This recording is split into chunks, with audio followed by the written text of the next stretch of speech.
Môre almal, dit is fantasties om julle hier so te hê. Dit is lekker om soveel gesigte hier so te sien wat ek nie eintlik erken nie. So ek wil vra, draai net 'n bietjie rond en groet die mense. Almal is tog welkom hier, so kom ons help mekaar welkom voel.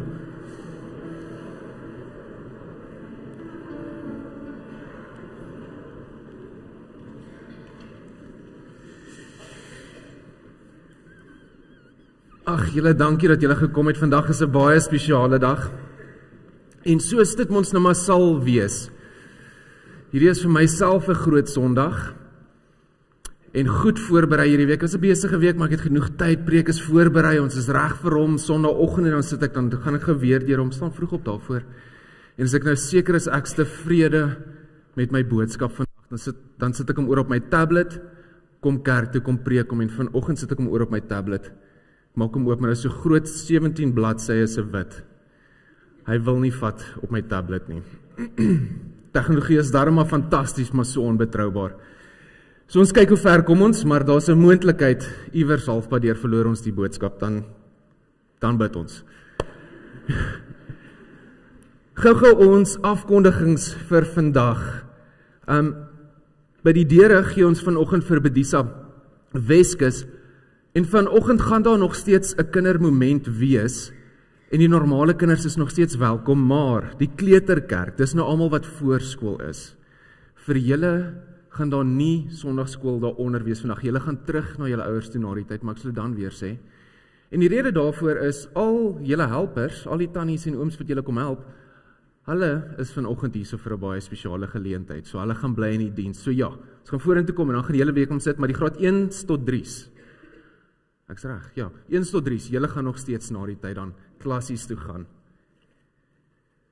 Verder, die 5de April is ons Paternoster Bazaar. Ek ongelukkig is dan weg op die #ImagineCamp.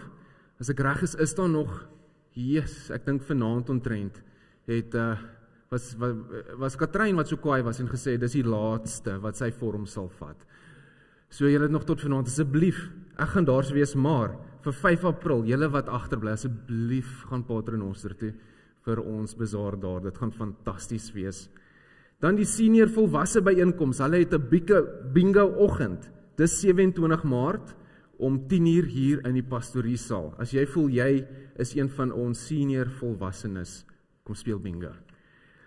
Laaste ene, dis nie meer net 'n leebelofte nie, ons het Instagram. En ons het al lankal daarom die Facebook. Asseblief, kom like ons pages, volg ons daarso. Ons deel baie van ons inligting daarso en so kan julle ook deel bly van waarmee ons besig is daarso. Dan 2, die res van die afkondigings kan julle lees in ons blaadjies. Maar 2 wat nou nie hierso geland het nie, is ek reg? Ek is reg. By die laaste kerkraadsvergadering was daar die 4 van ons lede wat gesê het, hulle is gemaklik daarmee om weer te dien, hulle termyne van 2 jaar het klaargemaak en toe sê hulle sal ons weer help vir die volgende 2 jaar. Dit is Susel Natiaard, Altes Pinaar, Marius Kutse en Frikkie van der Merwe. Dankie aan julle wat bereid is om nog 'n 2de termyn te doen. Dankie. Dan een waar ek wil stil staan, dit is ons praise and worship aand. Ek dink ek het ek hom nie. Dit maak nie saakie. Julle, in die bediening werk dit so, jy het hierdie fantastiese idees, maar totdat dit nie organies gebore word uit die bediening uit nie, dan is dit so half asof die Here vir jou sê, wag 'n bietjie, jy doen jou eie ding, volg my eerder. En hierdie is ene waar ek gebid het. Ons soek graag 'n praise and worship, waar ons bietjie kontemporêre musiek, Engelse musiek kan sing, maar ek wil dit nie begin nie, want dan is dit my idee. En toe, in die week, 'n tiener kom na my toe. Hy sê vir my, ons gaan 'n praise and worship doen, sal ek hom help? Ek sê, is reg. Hy sê, daar's 2 goeders wat ononderhandelbaar is. Dis kerk los, enige Christen is welkom, en enige ouderdom is welkom. Sê ek vir hom, geen probleem, ek het ook 'n voorwaarde, daar moet koffie wees. So die 30ste Maart, kom asseblief, dit is nou 'n aand, dis 6:30 die aand gaan ons begin, en sing ons regtig net saam, dit is die punt van daai aand, ons gaan die 30ste, daai aand is 'n Sondag aand, net kom saam, sing, daar is koffie, kom join ons sal dit aanhou afkondig. Ek vra dat ons dan nou gaan staan, ons gaan staan vir 2 liedere, die eerste een is Ek is bly ek ken vir Jesus, daarna eer aan die Vader en van hom gaan ons net 2 verse sing. Kom ons staan en prys die Here se naam.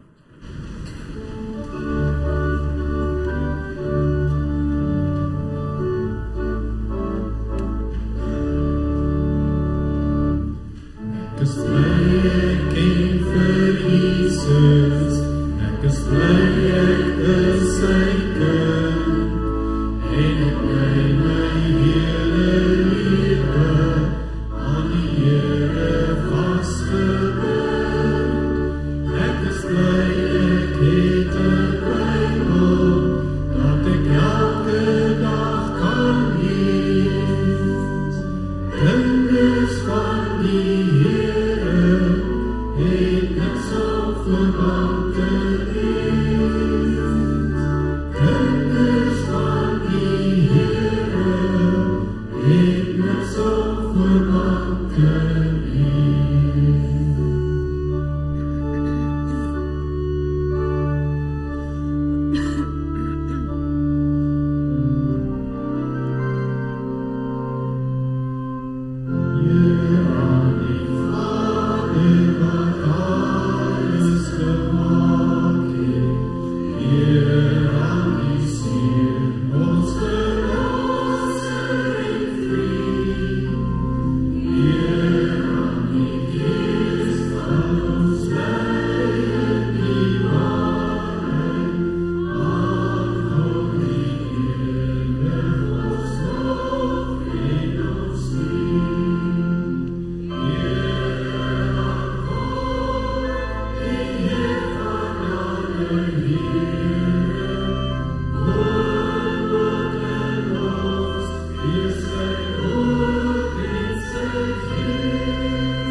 Ek groet julle vanoggend in die naam van God die Vader, van God die Seun en van God die Heilige Gees. Welkom hier vanoggend julle.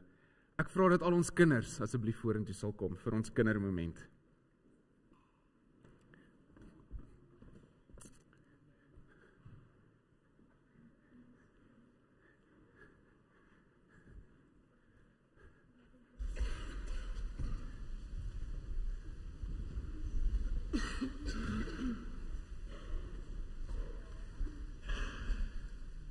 Welkom julle.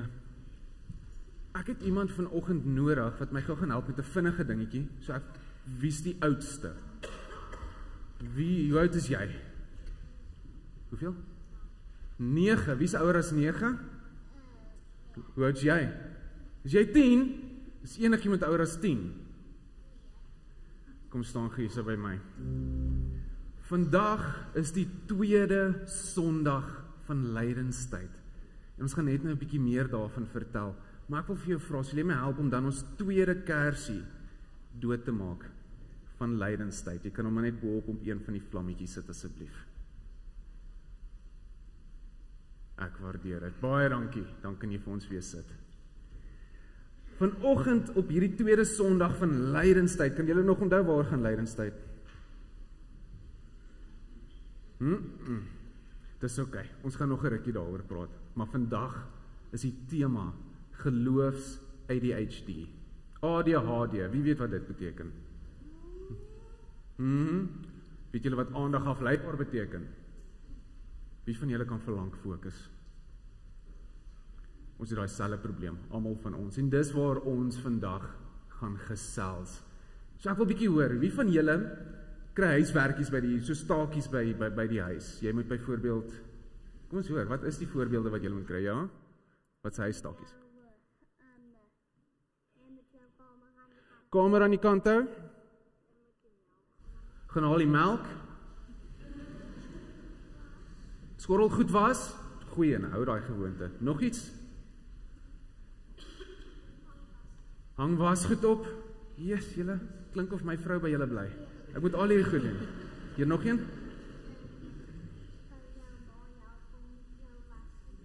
Was goed, jy is reg, dis alles belangrik, maar het jy al in die moeilikheid gekom wanneer mamma het vir jou gesê of pappa het vir jou gesê jy moet ietsie gaan doen en dan raak jy distracted. Jy raak besig met ietsie anders.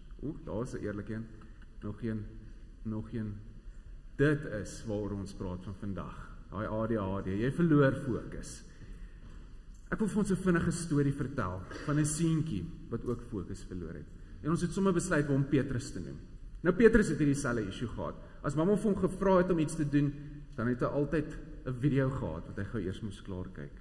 Of dit was 'n game wat hy eers moes klaar speel. Julle ken ons, jy kan nie online games pause nie, so jy moet hom eers klaar speel. Of daar was altyd iets. Hy was ook op social media, hy het 'n Ja, dis wat jy eintlik moet doen, maar ons kry dit nie reg nie. Nou Petrus eendag ook, kry hy 'n raas by mamma, oor hy het alweer distracted geraak en nie gedoen wat sy gevra het nie. Maar Petrus besluit, hy gaan nie vir sy ma kwaad wees oor nie. Hy gaan met Jesus gaan praat, want eintlik is hy kwaad vir homself en hy vra vir Jesus, Here, help my fokus, hoe kry mens dit reg? Ek wil doen wat mamma en pappa vir my vra, maar elke keer raak ek distracted. Help my. En daardie aand, toe hy gaan slaap, toe begin hy droom. En in die droom hoor hy, iemand sê vir hom, volg die goue pad. Want aan die einde van dit is daar 'n skat. Nou wat is 'n skat in Engels? Ja? Is 'n treasure. Jy is heeltemal reg, aan die einde van hierdie goue pad is daar 'n treasure. En binne dit gaan jy die sleutel kry van fokus. Dit gaan jou fokus vir jou oopsluit. Hy sê okay, en hy begin loop op hierdie goue paadjie. En dit gaan goed man, dis klaar 'n pad, daar's straatligte, dit gaan goed. Maar nie lank nie, toe kom hy by die woud en hy sien die goue paadjie gaan so in die woud in. Maar daar's ook 'n bordjie wat kant toe wys en sê daar's 'n swembad. En hy dink so, "Jesus, maar ek het wel 'n entjie gestap. Dit is warm." Hy gaan net geswem en dan kom hy terug. Hy gaan swem, maar toe hy terugkom, op pad terug, toe sien hy nie meer die goue paadjie nie. Hy raak weer verdwaal. En hy moet gaan soek en hy soek en hy soek. En hy vind op die ou einde die goue paadjie, maar dit beteken hy moes weer uitkom en oorbegin. En hy stap woud toe. Hierdie keer kom hy darm tot in die woud. En toe kry hy 'n text message. Wie van julle het julle eie fone? Ja, ek weet hoe dit gaan. En as iemand vir jou 'n boodskap stuur, wat doen jy dadelik? Ja, alright, maak nie saak waarmee jy besig is nie. Al die foon uit en kyk eers wat net gebeur. Is ek reg? Nee, is die waarheid van almal van ons. Nee, net van julle nie. Facebook goed. Presies dit. Nee, jy is reg. Nee, volg die storie. Jy hardloop ons vooruit. En Petrus het sy foon uitgehaal. Ons sê maar ook vir 'n Facebook ding wat gekom het. En hy lees en hy kyk en hy begin so 'n bietjie speel van o ja, ek's eintlik op die goue paadjie. Maar intussen het daar 'n slang afgeseil van 'n boom af. En toe hy opkyk, hier is die slang voor hom. Hy weet daarom, so hy begin stadig agteruit gaan. Toe hy ver genoeg is, toe draai hom en hardloop. En hy hardloop en hy hardloop en hy hardloop. En toe hy uiteindelik besef, hoor jy, maar eintlik moet ek op die goue pad bly. Toe kyk hy rondom hom en hy's weer verdwaal. En hy begin soek. Maar op die ou ende moes hy maar weer al die pad uitgaan, oorbegin op die goue paadjie in die woud in. En so elke keer gebeur dit. Dan staan 'n klip en hy moet om die klip gaan en dan raak hy weer distracted en hy gaan in die verkeerde rigting. Moet oorbegin. Elke keer is daar so ietsie wat hom distract. Dalk is dit, hy kyk so deur die tak en hy sien, o gats, daar is toe 'n Iron Man 4 movie wat uitkom, so hy gaan kyk eers. Dit is die nuwe Call of Duty wat uitgekom en daar is altyd ietsie. Maar hy besef, ek moet terugkom op die goue paadjie. Ek wil graag daar uitkom waar fokus is. Ek wil die sleutel hê. En uiteindelik kry hy dit reg, maar dit het 'n paar keer probeer. Kom daarso, maak die kus oop. Hier is die sleutel, hy het die sleutel vir fokus. En toe besef hy, weet jy, kyk waar is ek? As ek die eerste keer gefokus het, dan sou ek gesien het, daar heel in die begin by die bordjie wat swembad toe gaan. As ek net aanhou stap het, dan het hy omgestap agter die swembadhuisie. Dis waar ek nou is. Dit was nooit 'n lang pad nie. Ek het net elke keer distracted geraak. En hy raak wakker. Maar daai volgende dag het hy besef, as mamma vir my vra, gaan haal die melk. Gaan doen dit. As mamma vir my sê, hang op die wasgoed. Doen dit eerste. Want as dit klaar is, dan gaan ek in die moeilikheid kom nie. Dan kan ek uitkom by Facebook, al daai goeters. En so het hy geleer wat beteken dit om gefokus te wees op een ding op 'n slag. Gaan julle dit ook kan regkry? Dink julle so? Is dit? Ons sukkel saam met jou. Dankie vir die eerlikheid. Hy sê nee, ek dink nie so nie.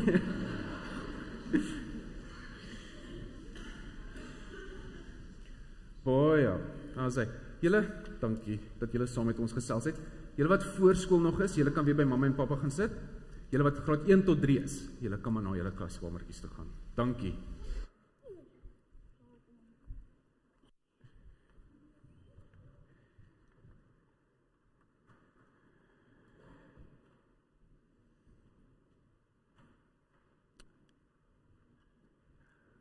Terwyl ons dan nou praat van fokus, gaan ons beweeg na ons roetemerker toe. Ek dink ek het vir ons 'n kaart op die skerm gesit.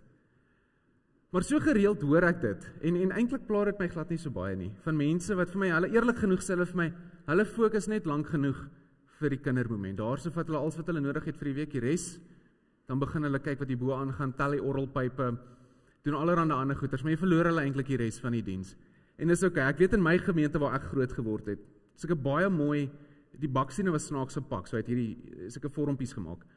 Dan het ek begin bakstene tel. Hier by 200 het ek gewoonlik my telling verloor of daai visvang kopknipkie daai. Daai ene. En jy slaap die lekkerste na oomblik totdat jy wakker skrik. So ek gaan nie kwaad wees vir julle. Dis okay as julle net tot hier onthou het. Maar ons praat oor fokus vandag. En vandag het ons 'n paar kinders wat kom sê ek fokus op die Here. My lewe gaan ek fokus op die Here. En tradisioneel praat ons dan van die geloofsbelydenis. Maar ons het hierdie nuwe woord wat die sinode ons help om te verstaan en hulle het vir my hierdie kaart gegee van roetemerkers. Nou waarom roetemerkers? Want die Bybel sê vir ons, hierdie lewe is 'n pad wat jy saam met Christus stap. Van die begin af is dit 'n pad wat jy saam met Christus stap. Daar's nie net een oomblik wat jy sê, Here, ek glo in U nie. Daar's oomblikke in jou lewe, fases wanneer jy tot 'n stilstand kom en net sê, Here, dit wat U sê, ek glo dit. Dit wie U is, ek glo daarin. Die doop, die nagmaal, dis handelinge van God. God is klaar besig daarmee. Ons besluit nie wat God doen met die doop en die nagmaal nie. Maar ons kan reageer daarop. 'n Roetemerker soos ons daar so sien, dis skool toe gaan. Graad 1, daarso kan jy al klaar sê, liewe Jesus, ek glo nie. Hoe goed die kind dit verstaan, dit ontwikkel ons as ouers, as voogte, as kerk. 'n Volgende ene is tiener word. Dis 'n roetemerker waar mens gaan stil staan, jy kyk agtertoe, sien waar God was. Kyk rondom jou, hier is God en saam met God gaan ons die toekoms in. Volgende ene is jong volwasseneskap. Dis vir ons vandag gaan stil staan. En so gaan dit aan. Daar's 'n klomp. Eerste werk, verbintenis, gemeenteleier, huwelik, wanneer jy kinders kry. Al hierdie is oomblikke waar ons kan staan saam met God en net sê, Here, ek glo nie. Ek glo in U beloftes. En vandag het ons hierdie fantastiese roetemerker van die jong volwassene. Daarom gaan ek vra dat die volgende kinders wat nou oortree in hierdie jong volwasseneskap in, vir ons sal vorentoe kom. Nudie Maree, Johan van Eck, Wian de Jager, John de Jager, Johan Drey Schroeder, Elrie Janse van Rensburg, Mia Du Plessis en Lianne Hannekom. Sal jy vir my hierso kom staan asseblief?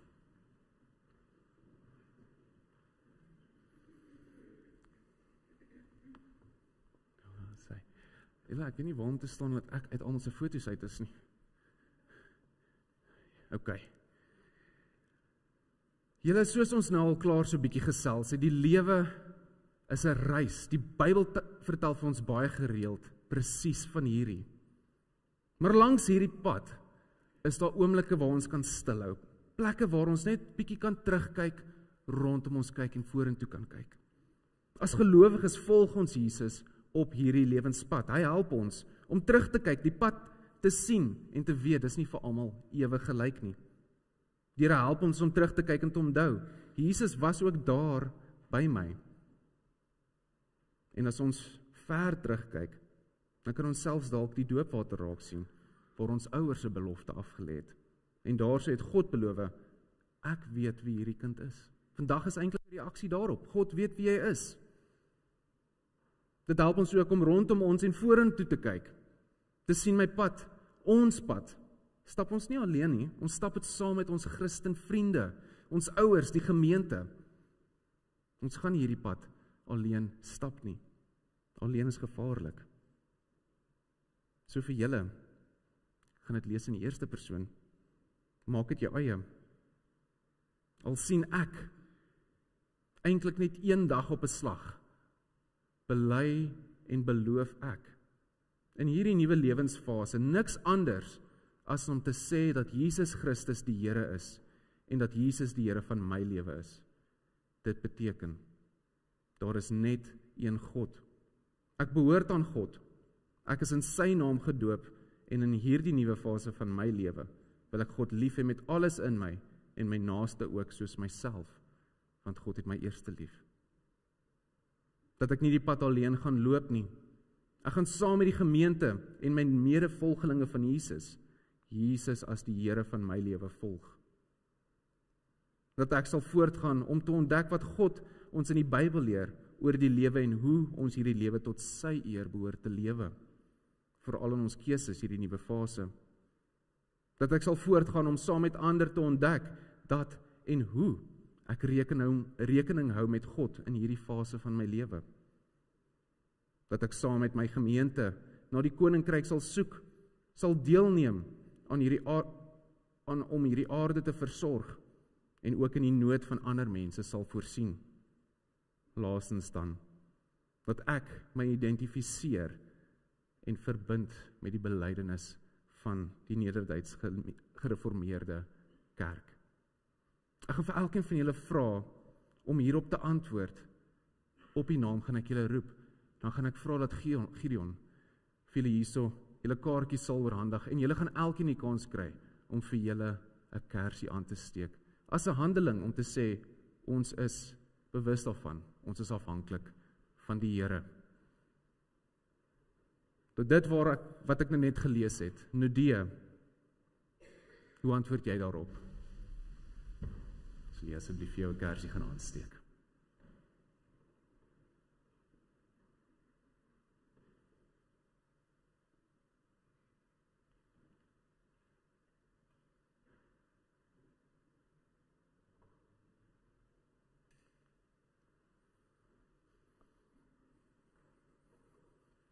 Johan, hoe antwoord jy?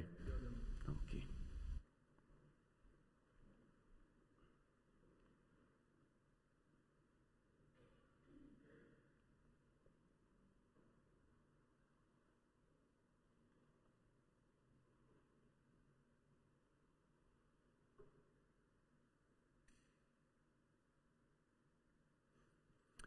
Wian, hoe antwoord jy? Dankie.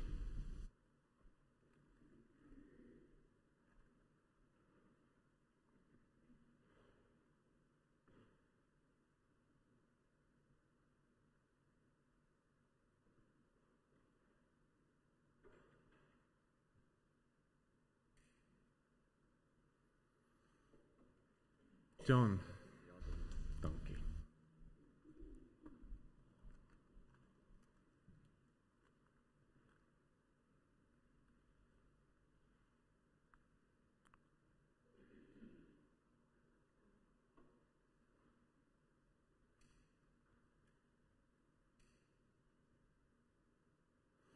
Johandrey, hoe antwoord jy?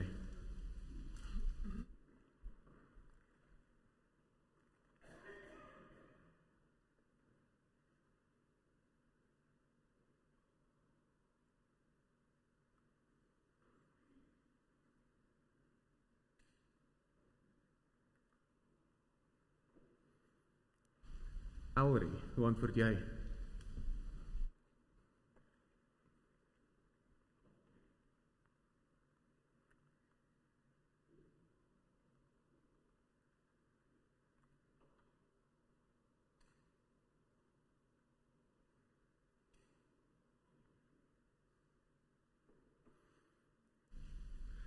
Mia, hoe antwoord jy?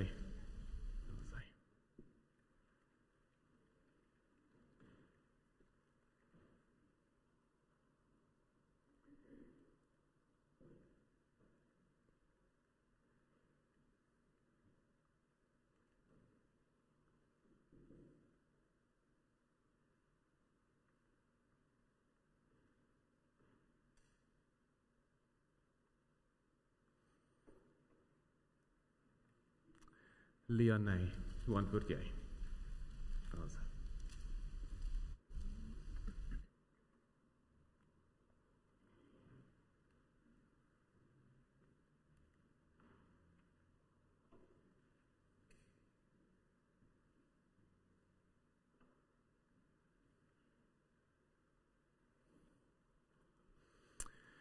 Julle goeie werk, dit is die roetemerker gewees van kind wees na jong volwasseneskap.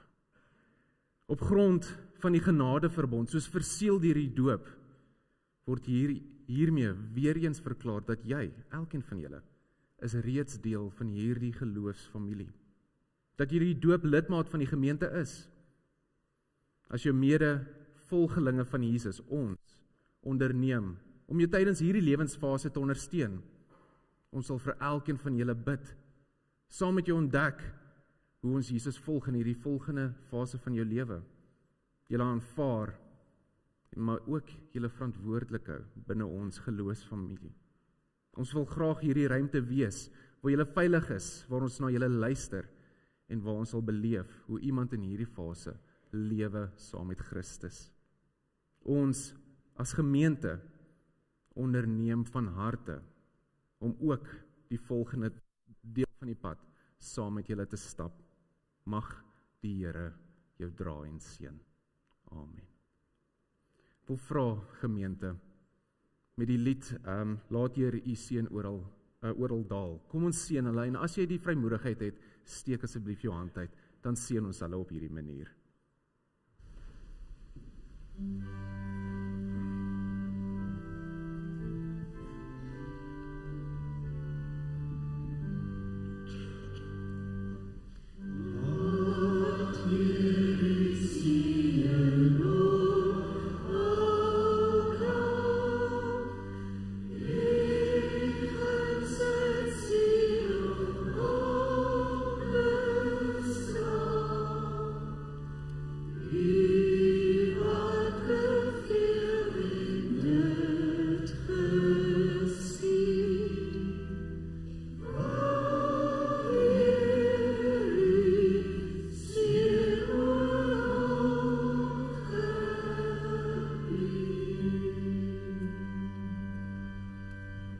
Kom ons klap vir alle hande julle.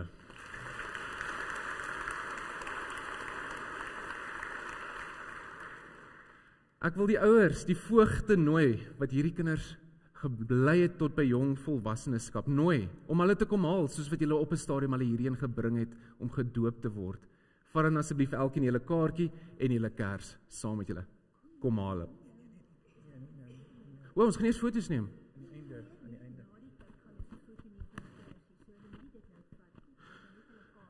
Ek vra 'n verskoning, kom haal julle kinders. Ag, kom haal die jong volwassenes, maar los die kers asseblief.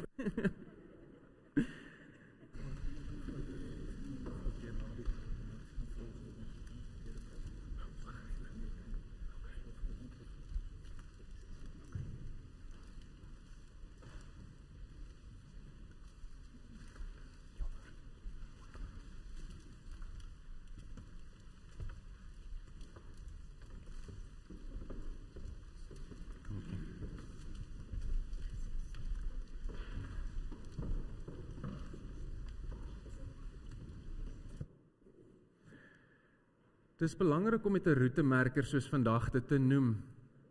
Daar word niks weggevat van ons tradisies af nie, dit word verryk.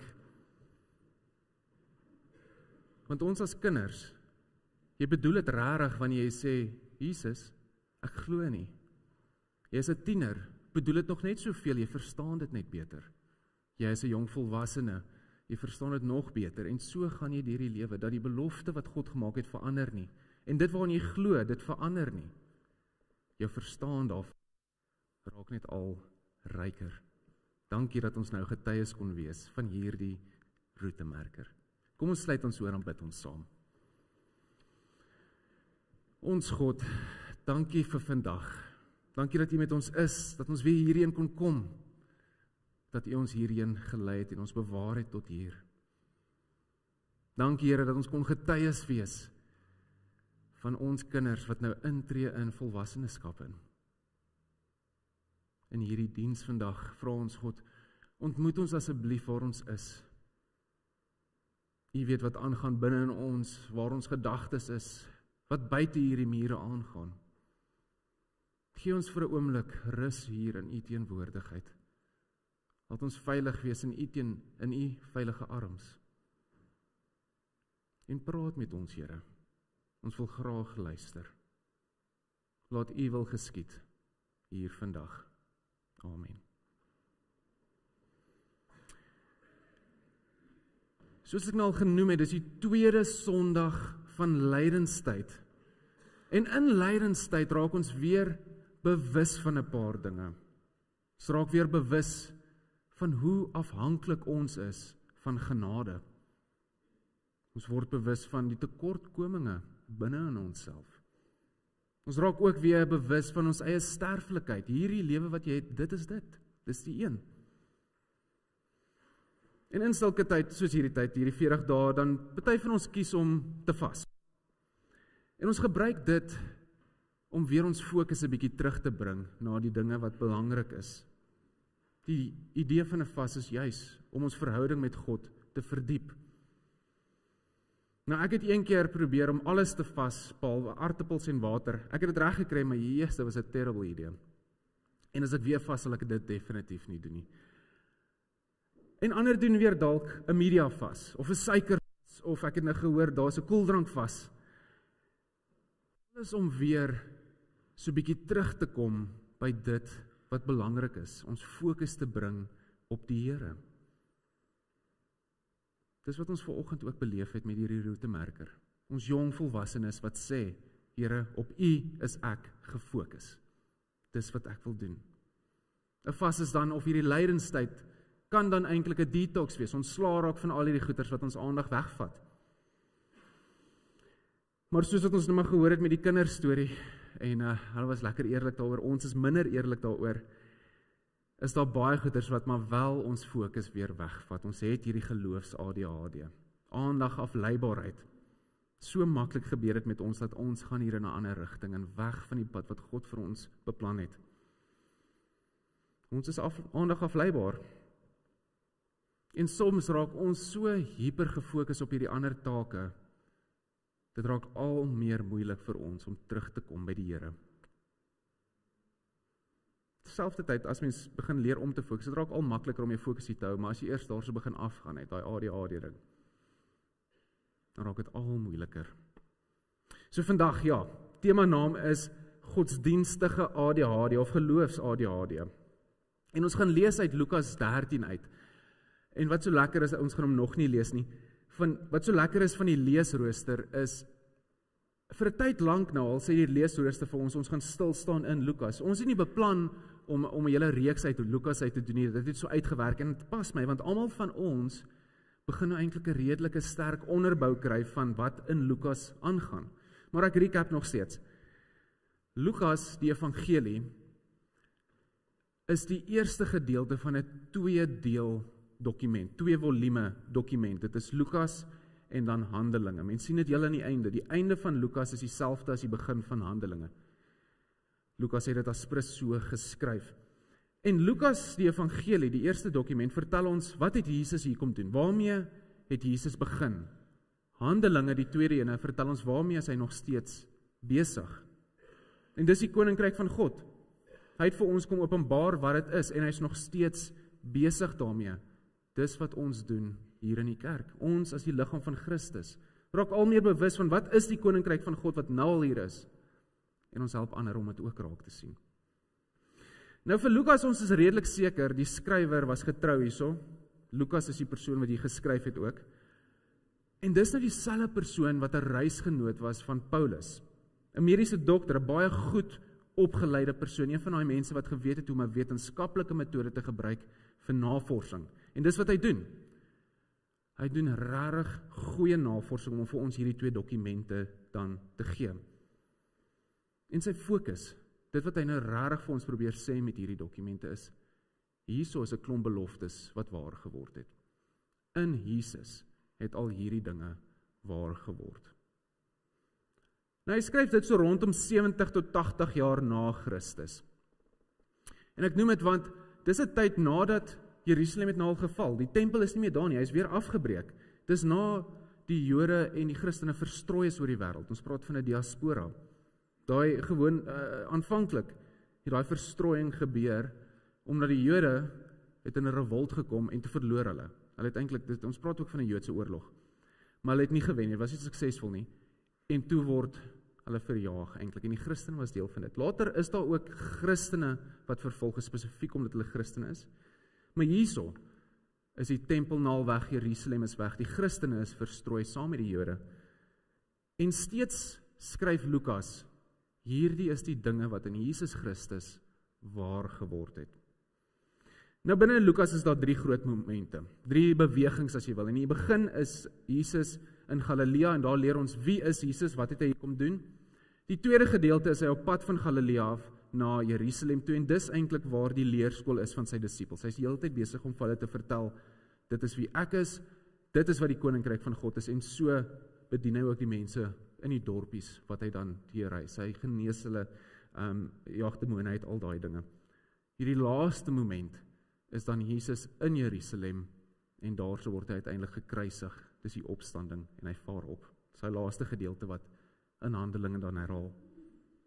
Nou ons gedeelte is in hierdie middelgedeelte, die groot leerskool van die disippels. En ons sal nou sien terwyl ek lees, laat Jesus dit klink oor 3 dae is die dag wat hy gaan gekruisig word, maar daar gebeur nog so baie in Lukas dat ek is seker dis net 3 dae wat nog, ek dink dit was letterlik bedoel nie, maar dis okay, ons lees dit soos wat dit is. Jesus is nog op pad van Galilea af na Jerusalem toe. Hy is nog nie daar nie, hy is besig met sy wonderwerke, besig om mense te genees en besig om vir die disippels te leer wat beteken dit om hom te volg. Kom ons lees dan ons gedeelte en dit is 'n kort stukkie. Lukas 13 vers 31 tot 35.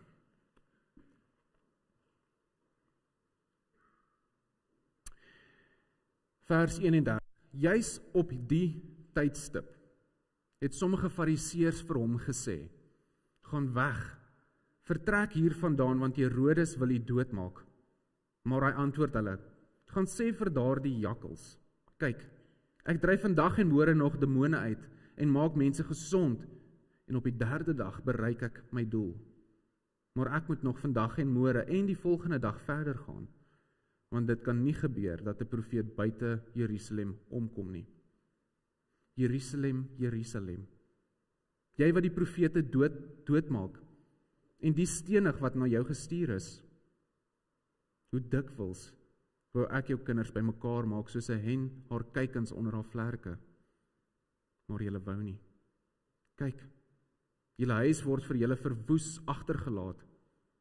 Ek sê vir julle, julle sal my beslis nie weer sien nie, tot die tyd aanbreek, dat julle sal sê, geseënd is hy, wat kom in die naam van die Here. Net daardie gedeelte.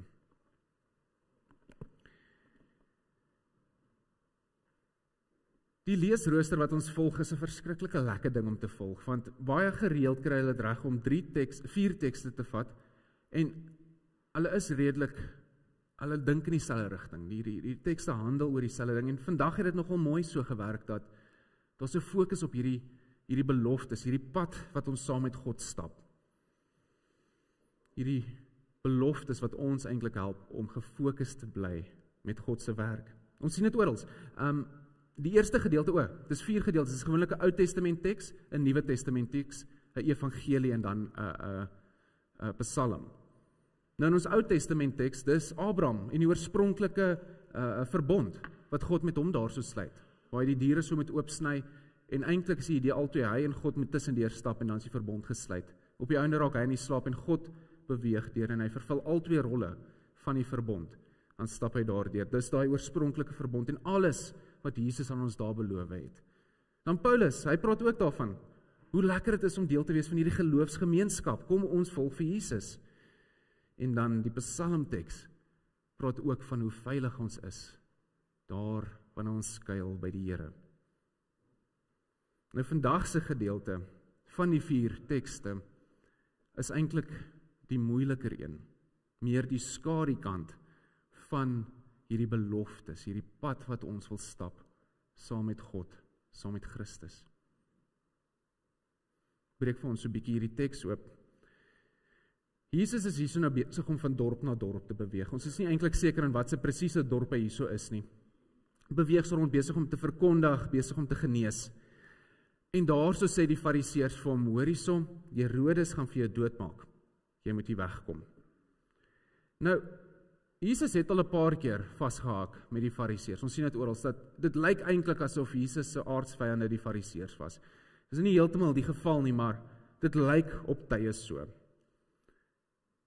En tog lees ons op gedeeltes, veral in Lukas, hoe Jesus was redelik goedgesind teenoor baie van die Fariseërs. Nikodemus, daai mense wat belang gestel het in wat is dit wat Jesus nou regtig probeer sê. Hulle wou luister en verstaan. Vandag se gedeelte weet ek nie so heeltemal of hy goedgesind was teenoor hierdie spesifieke Fariseërs nie, want Jesus het nogal 'n sterke reaksie hierso. Ons is gewoond aan Jesus se liefdevolle natuur. Hy's rustig, kalm, bring genade, vergifnis, liefde. Maar hier noem Jesus vir Herodes sommer 'n jakkals. Hierdie is nou nie dieselfde Herodes wat ons eintlik aan dink. Daar's Herodes die Grote en Herodes dan sy seun. Hulle het toe al daai issue gehad wat ons vandag het, dat oupa, seun, kleinkind het almal dieselfde name. En ons raak lekker die mekaar. Vir ons wat geskiedenis navors, dit raak lekker die mekaar, maar hiersom. Herodes die Grote, die pa. Dis die ene wat amper vir Jesus doodgemaak het as baba. Hy het gesê al die kinders 2 jaar en jonger moet doodgemaak word in Jerusalem, Bethlehem, daai hele omgewing. Toe vlug hulle Egipte toe. Dis nie hy nie, sy seun.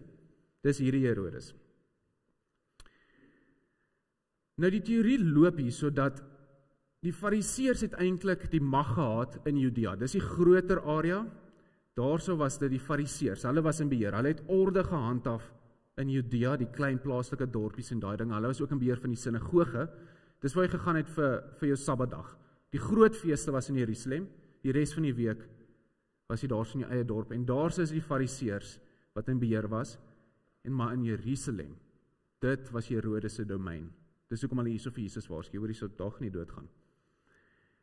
Maar nietemin, Jesus word nie regtig afgeskrik daardeur dat albei hierdie magte, die van die omgewing en die van Jerusalem self, nou teen hom is. Hy word nie regtig afgeskrik nie. Hy sê, hierdie is my pad, dis wat ek nou moet doen. Niemand gaan my stop met dit waarmee ek besig is nie. Nie is daai jakkals Herodes nie. Nou jakkals, toe ek nou 'n bietjie gaan kyk, is redelik 'n rowwe woord vir 'n Jood om iemand te noem, naby aan 'n vloekwoord. Want dit beteken, of die betekenis van die jakkals vir die Jode was, dis eerstens die skelmste van al die diere. Hy slie. Die tweede ene was dat die jakkalse is 'n destruktiewe dier. Dis die dier wat alles verwoes. Maar die laaste ene wat so hard is, as jy verwys na 'n persoon as 'n jakkals, noem jy hom waardeloos. Jy het geen waarde nie in my oë nie. Dis wat Jesus hierso doen. Dis vir ons 'n moeilike ding om regtig te hoor.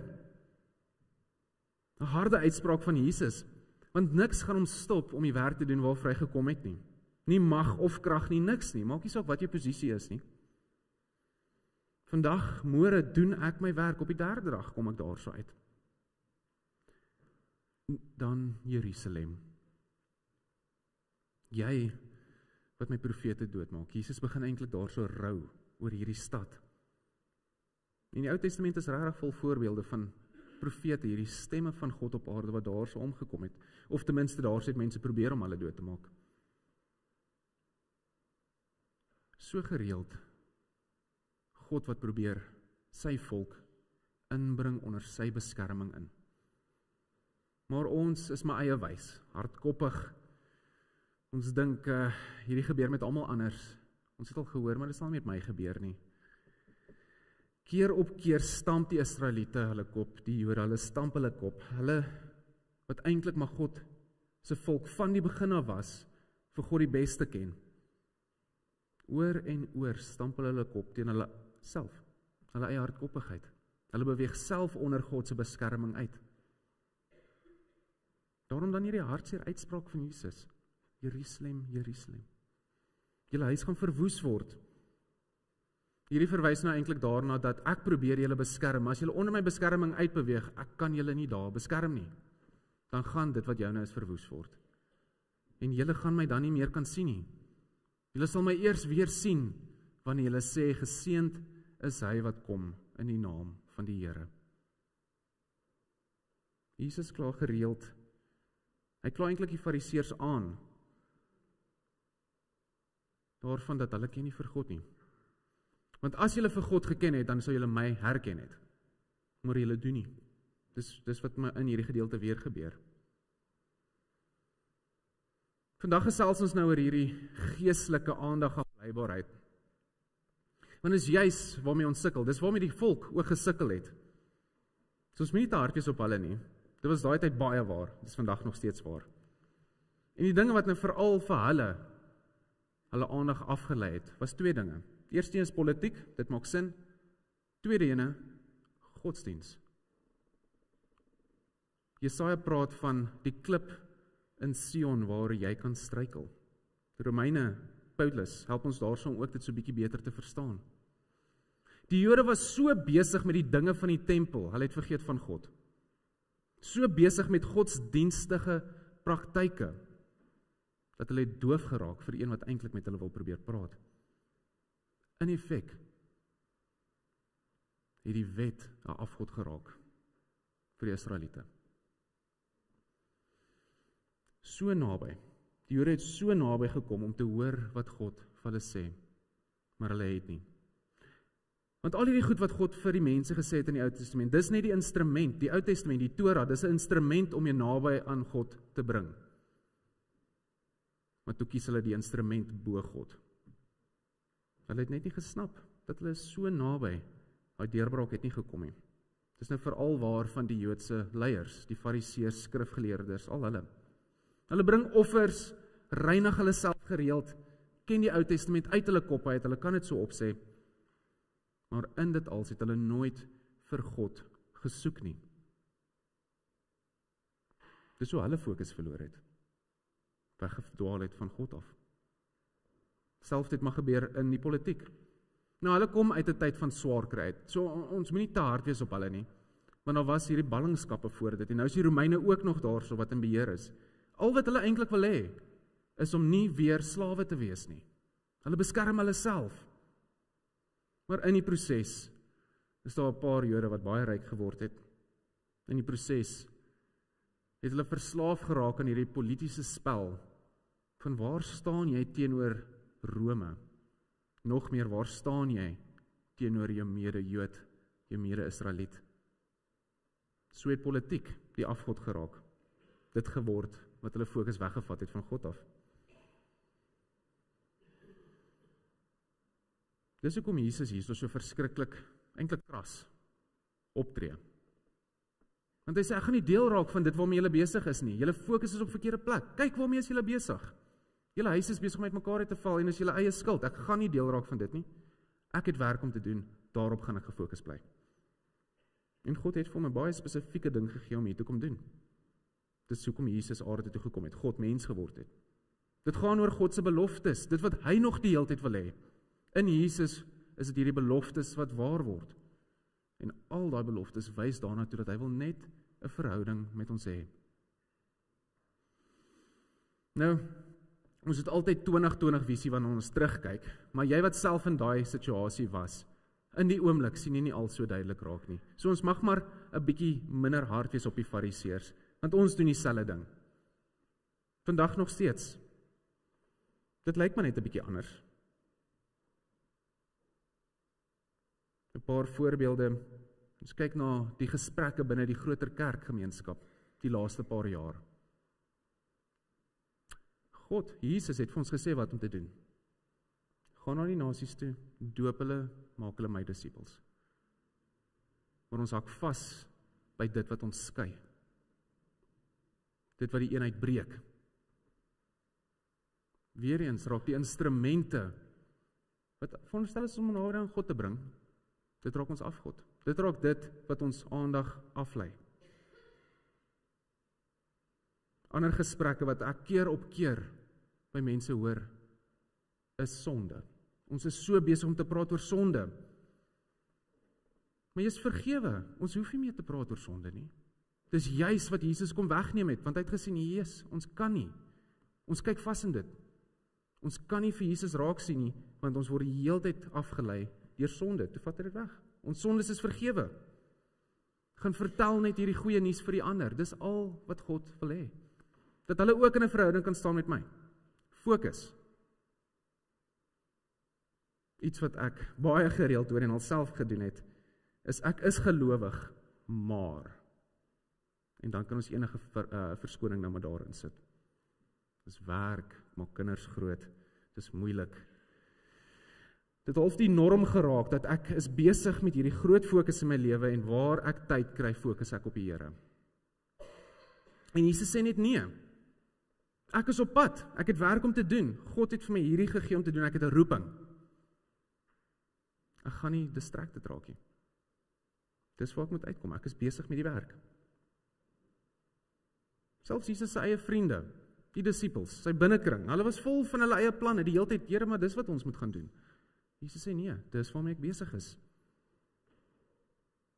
Jesus se vyande was volop, reg rondom hom. Oral waar hy gegaan het, was daar mense wat hom gedreig het. Het hom gesê, hoorie, moenie dit doen nie. Ons so maklik 'n ander rigting dan gegaan het. Path of least resistance. Die wêreld was teen hom. Selfs sy binnekring het hom nie verstaan nie. En dis presies waaroor lydenstyd dan gaan. Hierdie detox, om te herfokus. Weer 'n bietjie terugkom by dit wat regtig belangrik is. Dalk het jy gekies om iets te vas. Maar dan gebeur 'n paar dinge met ons wanneer ons vas.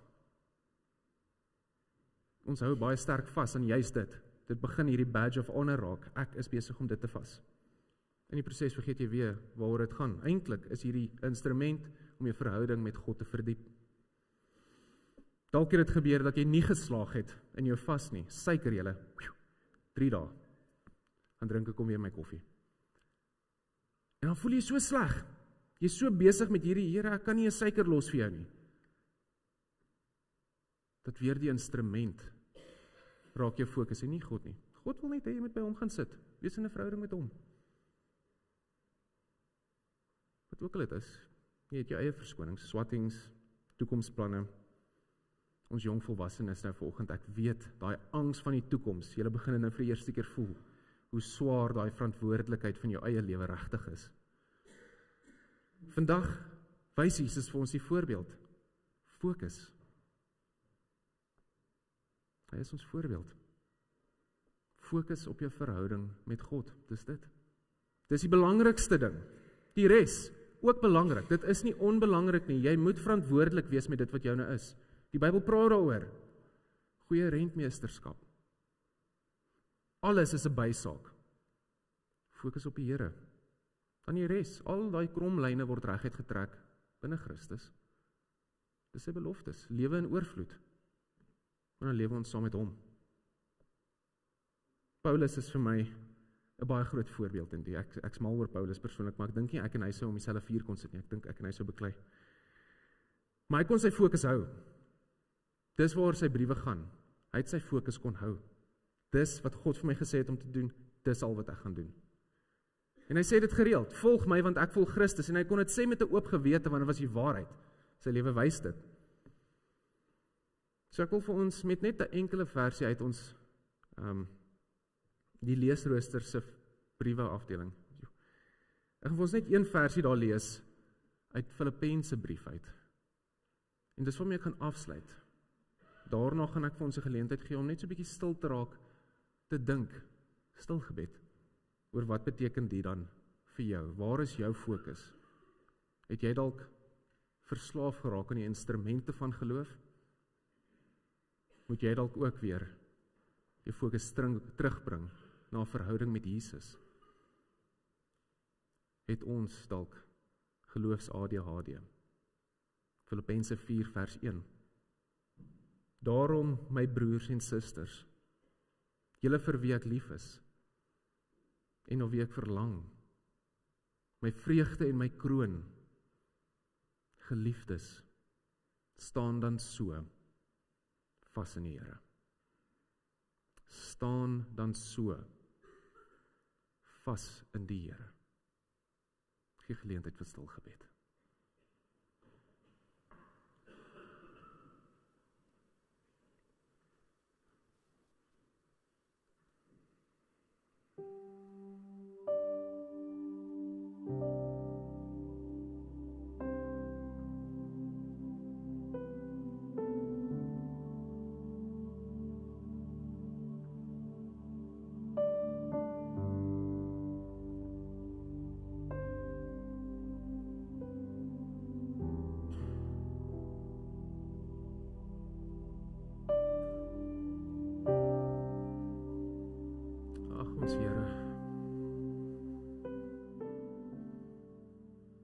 Dankie dat U ons eerste lief het.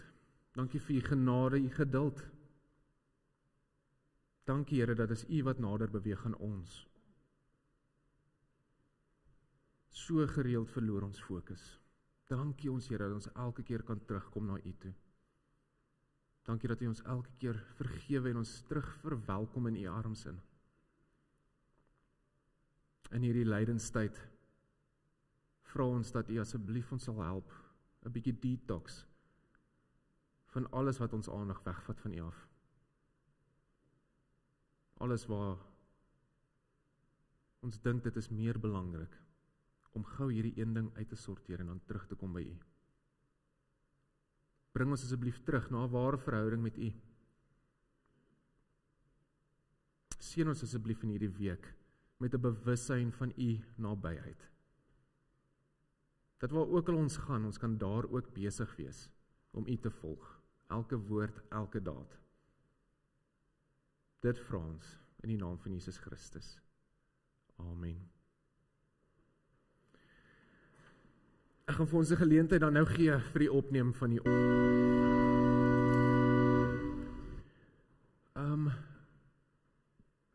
julle kersies en die briewe, ons te fout gemaak op julle briewe.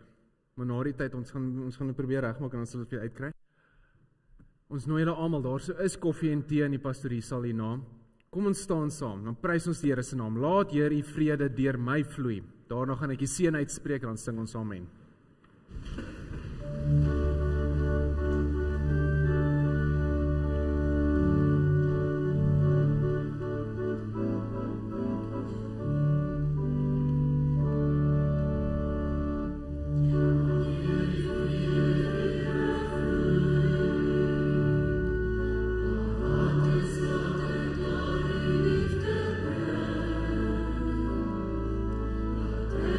Mein Herz vertröstet wie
Soos God die Vader sy seun Jesus Christus gestuur het, so word jy ook nou gestuur.